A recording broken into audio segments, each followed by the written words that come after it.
In this video, we will look at a calculus question. This is from the Eastern Cape Trial Exam 2022. We are given a function f of x equals to x cubed minus 3x plus 2. The first question that came from this was asking that we calculate the coordinates of the turning points, and the second one to calculate the x-intercept. Now, we know that if we're going to calculate turning points, which are stationary points, we need to find the first derivative first. And so in this case, it will be 3x squared minus 3. And the first derivative is actually our what? Our gradient. Now, let me just share the concept quickly with you here. If we do this, this graph will roughly look like that because a is positive there, so or the coefficient of x cubed is positive, so it is increasing. If you apply the slope method, now if I were to draw a straight line, you see that gradient there is positive, so it's increasing. But at the turning points, the gradient is actually 0. All right. So that is why we conclude that at the turning points, stationary points, the gradient is 0.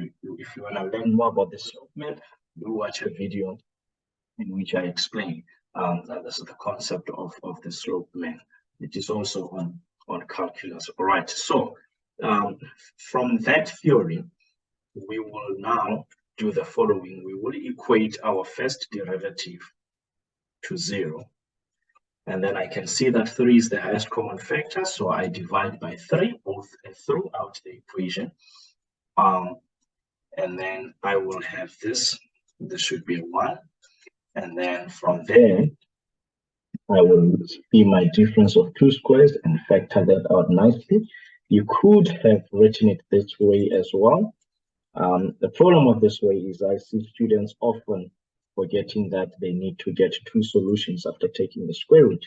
So it is probably safer to factor out using the difference of 2 squares. So you will say therefore this, and so therefore x is a -1 or x equals to a 1. Now, these are only x coordinates of the 2 turning points, okay? We need to find the y coordinates, and for that, I will substitute into the original function and not the gradient function. The gradient function will obviously return a 0 if I substitute. So I must get the corresponding y coordinate for each x value. So I will substitute the -1 there. It is important that you will show the substitution if you want your full marks. So you can press this in your calculator. It can be simple calculator work. That's going to be a -1. This will be a +3. So we end up with a 2 plus 2, which is a 4. That means my first turning point here that I'm obtaining is -1 and a 4. I will also then substitute a 1, and this will be 1 cubed minus 3 into 1 plus a 2. And in this case, I do see right away that I'm going to get a 0. So that means my second turning point is 1 and 0. Now, one of the things that should ring a bell in this case is the fact that when you have a coordinate or a point rather, in which one of the coordinates is a 0, then you must know that point is an intercept. So it should stick out right away that since one of the coordinates here is a 0, this is an intercept. And how do we tell the type of intercept? We look where the 0 is. The 0 is on the y, so that means it's an x-intercept, because whenever we calculate x-intercepts, we make y to be 0. So therefore, this is actually an x-intercept, which is also a turning point. What does that mean? It means we are expecting a graph that looks like this. So just roughly speaking, without even sketching the graph, you must actually get a sense, a picture of how the graph would look like. So I will have a graph that looks like this. Let me just put a quick set of axes here. Graph would look something like this. It is increasing. So I know -1 is here, and I know +1 is there. So that means then the double root or sorry, a turning point, which is also a stationary point, is at 1 and 0. So it is somewhere here. And I know my y-intercept is 2. And then -1 and 4 could be somewhere there. So this is, roughly speaking, this is the sketch that I am actually anticipating. We will anticipate a question in which they ask us to find the sketch, of course. So it's always a good idea to think ahead along those questions. Otherwise, I have actually fully answered the question. What are the two turning points here and the green one here? But it is also important to take note that the second turning point is also an x-intercept. And take note of the follow-up question then. The follow-up question actually requires you to calculate the x-intercept. Now, what have we discovered? We have discovered that x equals to 1 is a root. Therefore, I can actually consider or use the fact that x minus 1 has to be a factor of this function. Now, there are two ways to factorize, okay? You can do this through inspection. Some use long division, and some, obviously, because they don't want to work the hard way, they use the calculator to do that. I prefer doing factorization by inspection when it comes to cubic functions. I find it relatively easy, but I also find it stimulating to the mind. So it's quite an exciting exercise. So I will do that in this case. How does inspection work like? So you're gonna look at your function very carefully then, and you're gonna say, okay, I know I have a factor which is x minus 1.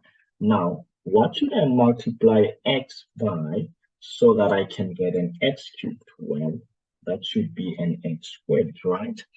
And then the second thing that I'm going to do is, what should I multiply the -1 by? So what should I multiply this -1 by so that I will get a +2? Well, it is obviously a -2. Once I have done this, the next thing that I will then do is to multiply out. And in this case, it is basically foiling. So if I multiply that, I will get an x cubed as expected. But if I multiply that, then I will get a -2x. All right. Then I will also multiply these here, and that gives me a -x squared. And lastly, I will multiply that and I get a +2 as expected. Now, if you look at your original function, you do not have an x squared term. But then you also have a problem here because you are getting a -2x with the current factoring and you're expecting a -3x. Now, how do you solve this? Well, for me to get a -3x, it means I need a -x, because if I add a -x and a -2x, I will actually get a -3x. Therefore, what I will do is I will take note of the fact that I need an x term in my second factor. And then I will do a basic math. If I need a -x, then the sign in front here should be a plus, because the only way to get a -x is if I multiply the 1 by that x. All right. And let us see, what would you need to eliminate this x, -x squared, where you need a +x squared? Here's the beauty of this inspection strategy. If I multiply this x by that x, I will actually get this +x squared that I'm anticipating. This is a double check, but I always recommend you try to make sure that you have chosen the correct vector. With that being said, we have fully factorized our cubic, well, not quite fully, because we have not looked at whether this second vector can be factorized further or not, but we have at least gotten an idea of what we are working with here. So let me just rewrite that in a neat manner. This is plus x, and that is a -2. So of course now the next statement is, can you factorize this here? I'm going to try my luck here with a +2 as well as a -1. So that's an x squared, that's a -x, plus x, it seems like I'm safe as far as the middle term is concerned, and I've got that. So this is absolutely perfect, and I will then rewrite my x minus 1. Obviously, this thing is the same as that thing. Therefore, I have x minus 1 squared into x plus 2.